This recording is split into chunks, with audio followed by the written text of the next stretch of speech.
نبی کے دو دور ہوتے ہیں، دو زمانے ہوتے ہیں. ایک نبی کا زمانہ ہوتا ہے اطاعت کا، اور ایک زمانہ نبی کا ہوتا ہے غیر اطاعت کا.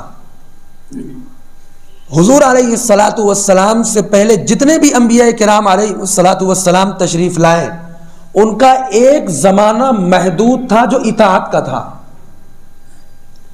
کہ حضرت ابراہیم علیہ الصلاۃ والسلام کا ایک زمانہ ہے، محدود ہے، ایک جگہ ہے، ایک وقت ہے، اور اسی میں ان کی اطاعت ہوگی، کیونکہ اسی زمانے میں حضرت ابراہیم علیہ الصلاۃ والسلام موجود ہے، اسی زمانے میں حضرت لوط علیہ السلام بھی موجود ہے.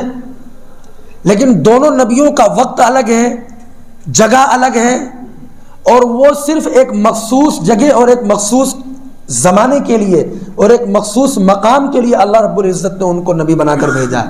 تو ان کی اطاعت کی جگہ صرف وہی ہوگی جہاں حضرت ابراہیم علیہ السلام کی امت ہوگی، اور جہاں حضرت لوط علیہ السلام کی امت ہوگی ان کی اطاعت کی جگہ وہ ہوگی. جب حضرت ابراہیم علیہ الصلاۃ والسلام اس دنیا سے رخصت فرما گئے تو اب ان کی اطاعت ختم ہو گئی. اب جو دوسرا نبی آئے گا اس کے بعد اس نبی کی اطاعت ضروری ہوگی. جو پہلا نبی جو گزرا ہے اس نبی کی اطاعت امت پر فرض نہیں ہوگی، اور اس کی وجہ میں آپ کو بتاتا ہوں.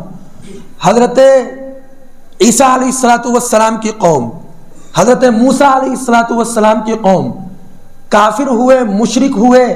قرآن کریم کے اندر ان پر لعنت ہوئی. کیوں؟ اس لیے کہ انہوں نے حضور علیہ الصلاۃ والسلام کو نبی اور پیغمبر تسلیم نہیں کیا. اس لیے کہ یہ اصول ہے شریعت کا، قرآن کا، اللہ کا، کہ جو نبی جس دور میں رہے گا، جب وہ نبی اس دنیا سے رخصت کر گیا تو اب اس کے بعد جو نبی آئے گا اس نبی کی نبوت کو ماننا، اس کی اطاعت کرنا ہر امتی پر فرض ہے.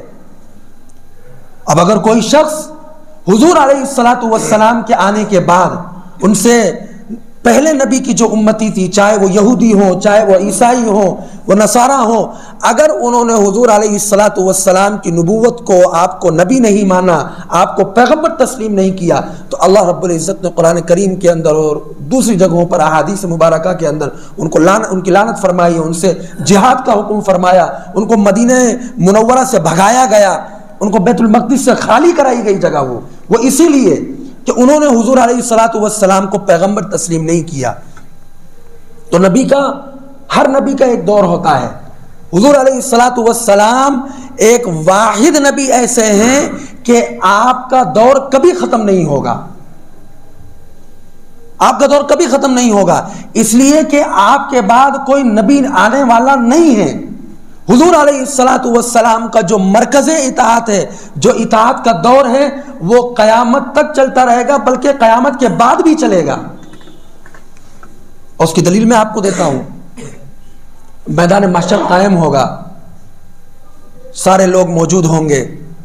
تو آپ نے واقعہ سنا ہوگا کہ جب حساب و کتاب کا معاملہ ہوگا تو سب ڈرے ہوئے ہوں گے کہ حساب کتاب کیسے شروع ہو. تو لوگ حضرت ابراہیم علیہ الصلاۃ والسلام کے پاس جائیں گے، حضرت موسیٰ کے پاس جائیں گے، حضرت عیسیٰ علیہ الصلاۃ والسلام کے پاس جائیں گے، حضرت نوح علیہ الصلاۃ والسلام کے پاس جائیں گے، سارے انبیاء کے پاس جائیں گے.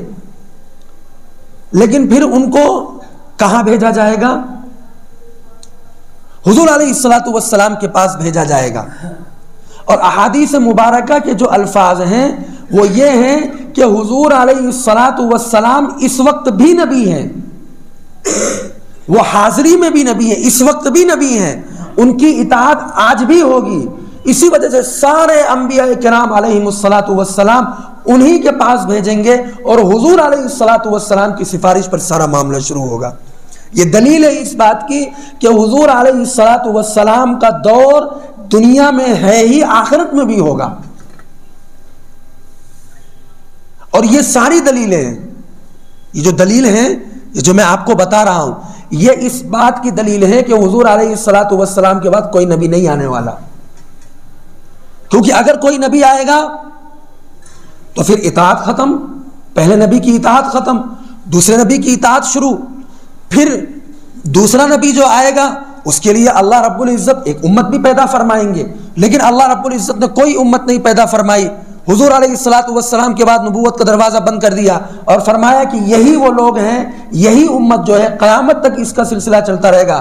اور قرآن کریم کی جو آیت میں نے آپ کے سامنے تلاوت کی، اللہ رب العزت نے اس میں فرمایا قُلْ يَا أَيُّهَا النَّاسِ إِنِّي رَسُولُ اللَّهِ إِلَيْكُمْ جَمِيعًا، کہ اے لوگو، اللہ رب العزت حضور سے فرما رہے ہیں کہ آپ لوگوں میں اعلان کر دیجئے، کہہ دیجئے یا ایھا الناس انی رسول اللہ الیکم جمیعا، کہ اے لوگوں میں پوری انسانیت کے لیے نبی بنا کر بھیجا گیا ہوں، پوری انسانیت کے لیے۔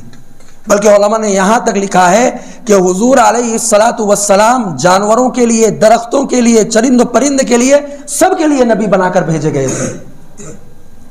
اور روایات کے اندر، احادیث کے اندر یہ بات وضاحت کے ساتھ منقول ہے کہ آپ کے نبوت کی شہادت جانوروں نے بھی دی ہے، پتھروں نے بھی دی ہے۔